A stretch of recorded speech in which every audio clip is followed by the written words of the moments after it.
এত বোকা কাস্টমার, আমি বুঝিয়ে দিচ্ছি তাও বুঝছে না। তো কি হয়েছে, আজকে এমনি সবই পার্সেল মেরেছি সকাল থেকে।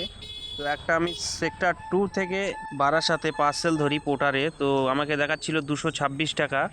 তো এইখানে আমার 210 টাকা পেয়েছি, 16 টাকা মতো কমিশনই কাটার পরে। আমি 250 টাকা বলে নিয়েছিলাম যে একটু ওই বারাসাতের দিক দিয়ে পাওয়া যায় না, তো ওটা 250 করে দেবো। তো কাস্টমার রাজিও হয়ে গেছিলো, তো আমাকে বললো যে 50 টাকা অনলাইন করা আছে, 200 টাকা আমি ক্যাশ করে দিচ্ছি। তো 200 টাকা ক্যাশ দিয়ে দিয়েছিল।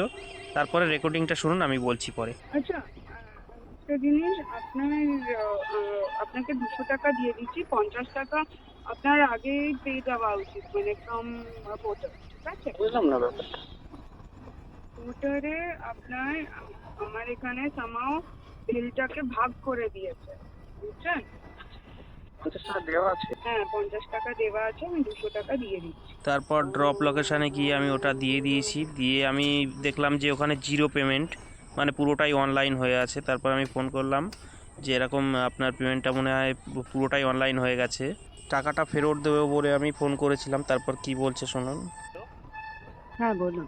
বলছি ম্যাম, আপনার ওই পেমেন্টটা মনে হচ্ছে, দেখুন তো একবার অনলাইন কি পুরোটা। বলছি আপনার পেমেন্টটা কি পুরো অনলাইন করা ছিল, একবার চেক করে দেখুন তো। 200 টাকা আপনাকে দিয়েছে? হ্যাঁ হ্যাঁ, 200 টাকা ওখানে দিয়েছে। হ্যাঁ, 50 টাকা করা ছিল। 50 টাকা আমার মনে হচ্ছে, একবার দেখুন না, চেক করে বেশি করা ছিল, হয়তো ফুলটাই করা ছিল। না, ফুলটা করা ছিল না, আই ক্যান কনফার্ম।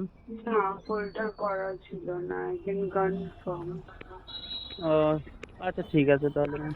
ঠিক আছে, হ্যাঁ হ্যাঁ, ঠিক আছে। ওকে। আপনি পৌঁছে দিয়েছেন? হ্যাঁ হ্যাঁ, আমি দিয়ে দিয়েছি অলরেডি। এমন করে ডবল পেমেন্ট ঢুকলে অনেকেই তো খুশিতে, মানে কি বলবো, পাগল হয়ে যায়। बात तो सही है।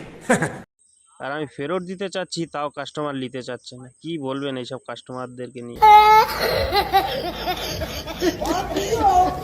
Más